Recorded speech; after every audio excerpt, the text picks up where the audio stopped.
Yo semua, balik lagi bareng gue Fian Rape. Dan seperti biasa kali ini gue bakalan lanjutin alur cerita yang sebelumnya gue pernah upload. Dan selamat bergabung buat kalian yang baru aja gabung di channel gue. Dan buat kalian yang baru aja gabung di channel gue, kalian bisa lihat langsung atau cek playlist yang ada di channel gue untuk episode-episode sebelumnya. Dan semoga kalian betah-betah selalu di sini ya. Tanpa banyak basa-basi lagi, yuk kita langsung cek di shot aja alur ceritanya.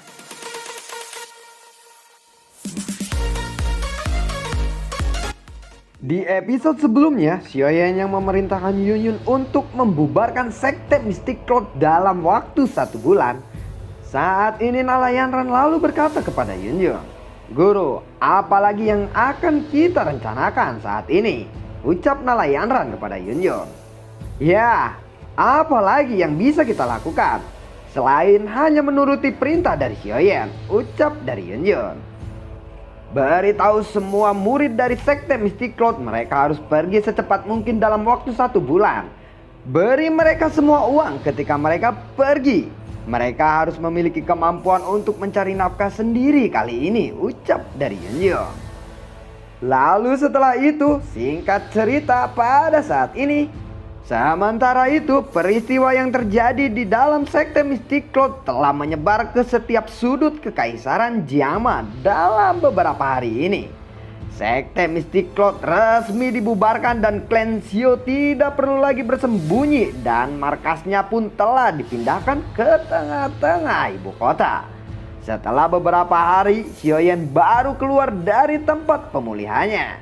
Hahaha. "Anak kecil, akhirnya kamu keluar juga. Apakah lukamu sudah sembuh?" Ucap dari Xiaoli. "Aku terluka terlalu serius kali ini. Bagaimana bisa begitu mudah untuk pulih?" Ucap Xiaoyan. Cederanya kali ini adalah yang paling serius yang pernah dia dapatkan selama pertarungan-pertarungan sebelumnya. Jika dia hanya orang biasa mungkin akan mati kali ini. "Ya, sudahlah. Istirahat saja dulu. Kamu adalah orang yang paling penting di klan Xiao. Jadi kamu harus tetap sehat dan bugar," ucap dari Xiaoding. "Bagaimana sekte Mystic Cloud?" tanya Xiaoyan. "Mereka telah membubarkannya," ucap Xiaoli. Lalu Xiaoyan berkata, "Kita telah berhasil membalas dendam kali ini dan membuat efek jera dengan membunuh dalangnya," ucap dari Xiaoyan. "Tetapi kali ini aku agak sedikit merasa bersalah," ucap dari Xiaoyan kembali. "Xiaoyan, kamu tidak melakukan kesalahan. Aku setuju denganmu. Karena kamu, klan Xiao tidak perlu lagi hidup dalam persembunyiannya. Klan Xiao semuanya mendukung keputusanmu itu," ucap dari Xiaoding. "Hahaha, ini semua berkat Yunyun yang berhasil merayu Xiaoyan," ucap Xiaoding menggoda Xiaoyan. "Aku hanya merasa berhutang budi kepadanya ketika aku berlatih di kekaisaran," ucap Xiaoyan. "Jika ayah melihat ini, kemungkinan dia akan merasakan sangat bersyukur. Dia selalu mengharapkan kedamaian ini terjadi," ucap dari Xiaoding. Xiaoyan lalu berkata, "Saat ini aku memiliki petunjuk tentang lokasi ayah. Tapi kekuatanku saat ini jauh dari cukup jika aku ingin menyelamatkannya sekarang," ucap Xiaoyan. Xiaoding lalu berkata, "Benarkah? Kalau begitu, kami akan mempercayaimu. Kami percaya bahwa kamu akan mampu melakukannya, cepat atau lambat. Tetapi mungkin untuk saat ini lebih cepat mungkin lebih baik," ucap dari Xiaoding. "Kamu harus segera berlatih dan memulihkan seluruh kekuatanmu lagi," ucap dari Xiaoli. Kemudian ada seorang pelayan yang masuk untuk melaporkan sesuatu. "Tuan Hai Bodong akan segera tiba," ucap pelayan itu. Hai Bodong lalu tiba di depan mereka. Dia lalu berkata, "Haha, anak kecil, tulangmu memang keras. Tadinya aku pikir kamu perlu istirahat selama 1 bulan sebelum kamu bisa berbicara lagi. Pikirku seperti itu. Tetapi hanya dengan waktu setengah bulan saja kamu sudah pulih seperti ini. Kau benar-benar mengejutkanku kali ini," ucap dari Hai Bodong. "Auramu sepertinya sedikit aneh," ucap Hai Bodong. "Ya, sepertinya kekuatanku sedikit meningkat. Mungkin aku akan segera menembus level berikutnya, ucap dari Xiaoyan. Hai Bodong lalu berkata kembali, setelah kamu sembuh total, kita lihat apakah kamu akan berhasil menembus kelas berikutnya dan kita lihat saja nanti. Oh ya, apakah kamu memintaku untuk datang ke sini? Apakah ada masalah? Ucap Hai Bodong. Aku ingin tahu apakah Anda pernah mendengar tentang Hall of Soul, ucap dari Xiaoyan. Hall of Soul, pelindung Wu yang muncul kemarin itu dari Hall of Soul bukan? Ucap Hai Bodong. Iya, ucap dari Xiaoyan. Aku memang belum pernah mendengar tentang faksi ini sebelumnya. Tetapi setelah aku melihat kemarin, aku telah mengumpulkan beberapa informasi tentang faksi ini selama masa pemulihanmu. Mungkin tidak banyak, tetapi aku tahu bahwa faksi ini sangat kuat. Selain itu, mereka juga sangat misterius dan aneh. Mereka berfokus pada pemburu roh yang kuat yang telah kehilangan tubuh fisiknya, ucap Hai Bodong. Kurang lebih seperti itu. Ayah dan guruku saat ini ada di tangan mereka. Kemungkinan besar setelah mendengar niat mereka, tampaknya mereka sangat tertarik dengan klan Xiao kali ini. Mereka mungkin akan mengirimkan beberapa orang kuat lagi nanti, ucap dari Xiaoyan. Hall of Soul sangat misterius. Jarang ada orang yang tahu tentang keberadaan mereka. Melihat kekuatannya di Kekaisaran Jiangma sekarang, sepertinya kita masih belum mampu untuk melawan mereka. Menurut dugaanku, kemungkinan Hall of Soul bisa dianggap sebagai faksi yang sangat kuat bahkan di seluruh benua Doki. Berarti Sekte Mystic Cloud adalah faksi kelas 2 di bagian barat laut benua ini. Setiap ada pertemuan besar faksi di bagian barat laut benua ini yang diadakan selama 5 tahun sekali, saat itu Sekte Mystic Cloud masih diremehkan oleh faksi-faksi lainnya, ucap Hai Bodong. Xiaoyan yang mendengarkan hal tersebut, dia lalu berkata, pertemuan besar faksi, ucap dari Xiaoyan. Hai Bodong lalu menjawab, Kekaisaran Jiangma berada posisinya di bagian barat laut benua. Setidaknya ada 100 kekaisaran di wilayah ini. Kekaisaran Jiangma hanyalah salah satunya.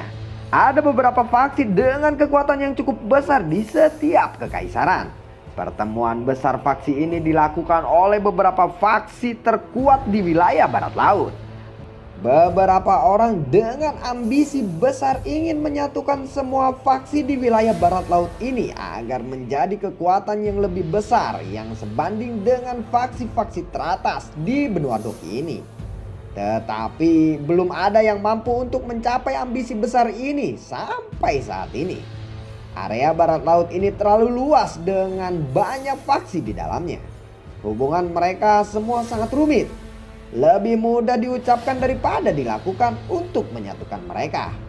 Tentu saja yang kuat di sini tidak termasuk Sekte Mystic Cloud, karena Sekte Mystic Cloud hanya dinilai sebagai kelas 2 di wilayah barat laut, ucap Hai Bodong.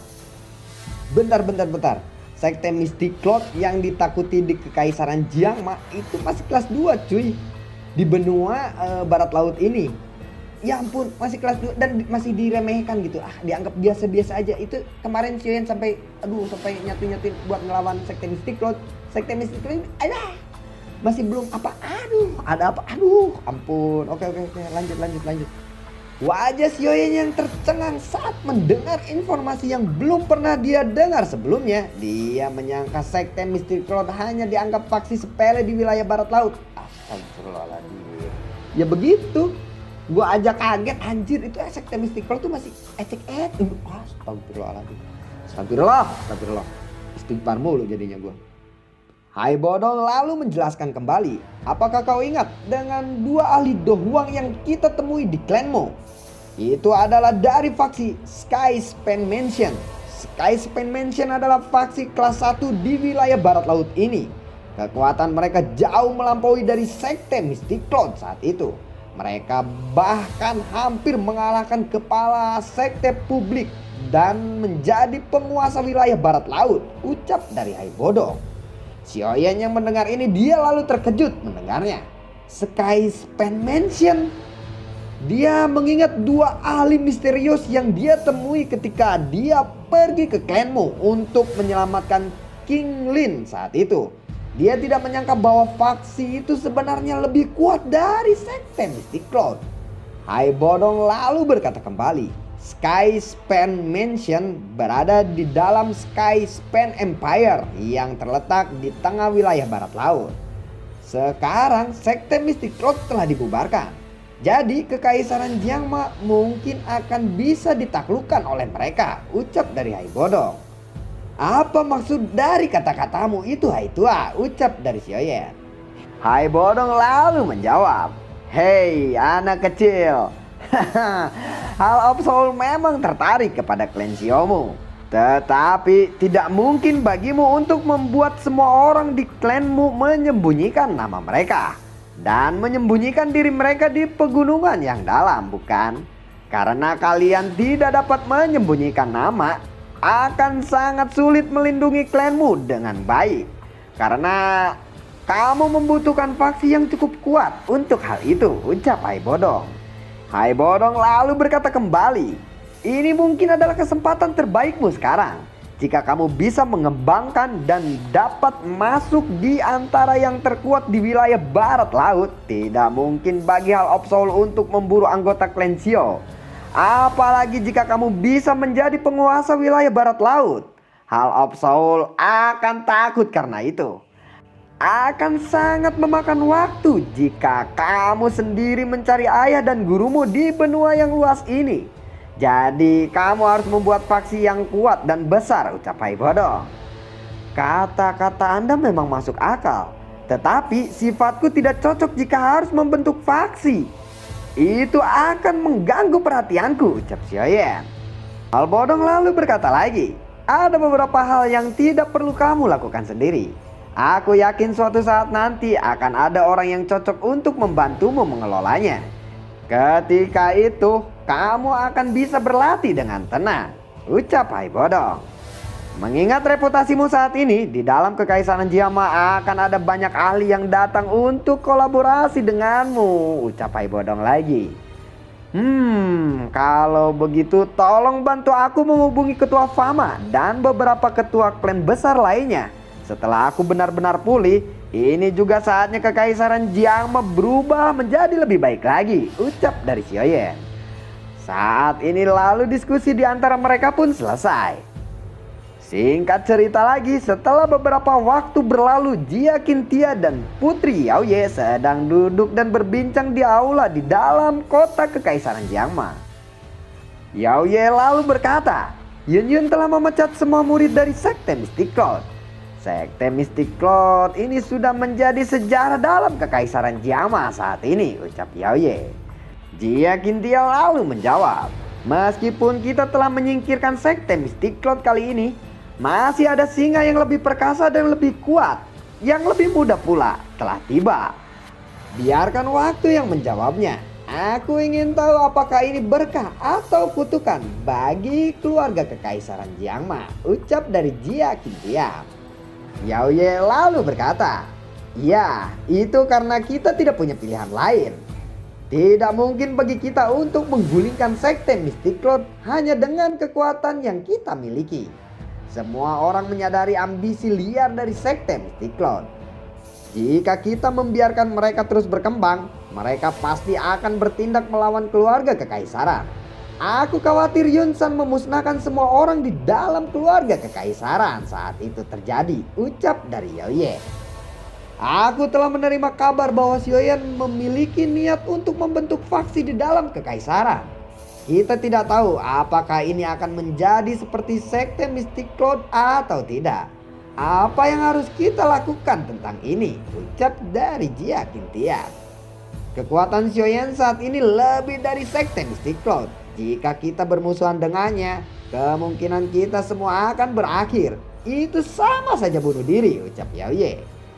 Jadi kita akan membiarkan Xiaoyan membentuk faksinya, ucap dari Jia Qintia. Karakter Xiaoyan tidak sekejam Yun San. Dia juga seorang yang menghargai hubungan baik. Akan berbahaya jika kita mengekangnya. Kita bisa berbicara tentang hal ini dengan baik-baik kepada Xiaoyan nanti, ucap Yao Ye. Bicara baik-baik, ucap dari Jia Qintian. Xiaoyan adalah orang yang akan memberikan rasa hormat jika seseorang menghormatinya. Jika Anda diam-diam memiliki niat buruk kepadanya dan dia mengetahuinya, dia akan segera berbalik melawanmu. Karena kita tidak mungkin melawannya, jadi akan lebih baik jika kita membantunya. Mungkin itu juga akan memberikan manfaat kepada Kekaisaran Jiangma, ucap dari Yao Ye. Jadi kita juga harus membantunya kali ini dalam membentuk faksi, ucap dari Jia Qintian. Tidak ada cara lain selain ini, ucap Yao Ye. Baiklah, kita akan melakukan apa yang kamu katakan dan mencobanya terlebih dahulu. Semoga orang ini tidak seperti Yun San yang ingin memusnahkan keluarga kekaisaran kita, ucap Jia Qintian. Yao Ye lalu berkata kembali, sebenarnya Kekaisaran Jiangma juga mendapatkan banyak kerugian dengan hilangnya sekte Mystic Cloud. Setelah kehilangan mereka, Kekaisaran Jiangma tidak akan bisa berpartisipasi dalam pertempuran besar faksi-faksi di barat laut. Dengan ini kemungkinan besar kita akan diejek oleh negara-negara tetangga kita. Aku mendengar Kekaisaran Chunyun baru-baru ini memiliki faksi yang sangat besar, ucap dari Yao Ye. Ya, aku juga pernah mendengarnya. Faksi itu disebut sekte racun, bukan? Pemimpin sekte racun itu mungkin mempunyai kekuatan yang menakutkan yang bisa melawan elit Dozong. Mereka mungkin setara dengan Sky Span Mansion dan sekte Thunderbolt di pertemuan besar faksi berikutnya, ucap dari Jia Qintian. Oleh karena itu, jika Kekaisaran Jiangma tidak dapat membuat faksi yang kuat, kemungkinan posisi kita di wilayah barat laut ini akan tenggelam lebih rendah lagi, ucap Yao Ye. Sepertinya kita masih harus mengandalkan Xiaoyan. Baiklah, kali ini aku akan mempercayai anak kecil ini sepenuhnya, ucap dari Jia Qintian. Kakek buyut tidak akan kecewa, ucap Yao Ye. Kamu begitu percaya kepadanya. Xiaoyan, jangan bilang kalau kamu naksir kepada anak kecil itu, ucap dari Jia Qintian. Kakek buyut, jangan berbicara sembarangan, ucap Yao Ye. Ya mungkin mungkin begitu, ucap dari Yao Ye. Bakat Xiaoyan adalah yang paling luar biasa yang pernah aku lihat selama bertahun-tahun.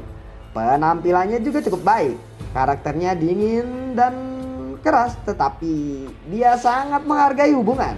Jika kamu benar-benar menyukainya, kakek buyut dapat membantumu untuk memberitahunya. Aku juga akan merasa nyaman jika keluarga kita dapat disatukan lewat pernikahan, ucap Jia Qintian.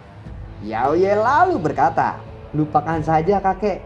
Lagi pula ada Ratu Medusa yang kecantikannya melebihiku. Dia lebih semok, dia lebih cantik, lagian dia juga lebih kuat.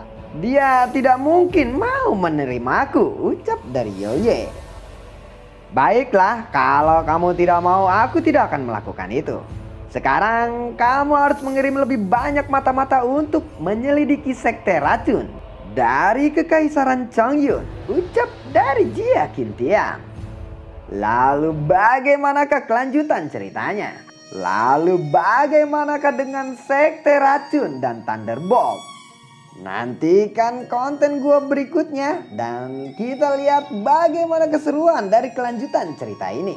Oke, terima kasih sebelumnya buat kalian yang sudah mendonasikan sedikit rezekinya lewat Saweria yang berada di kolom deskripsi paling bawah. Dan buat kalian yang sudah mendonasikan, semoga Allah ganti berkali-kali lipat ya. Dan dimudahkan lagi, lebih mudahkan lagi untuk mencari rezekinya dalam masa pandemi seperti ini. Dan sampai jumpa, bagi yang suka silahkan like, komen, dan bagikan, dan terserah kalian. Sampai jumpa.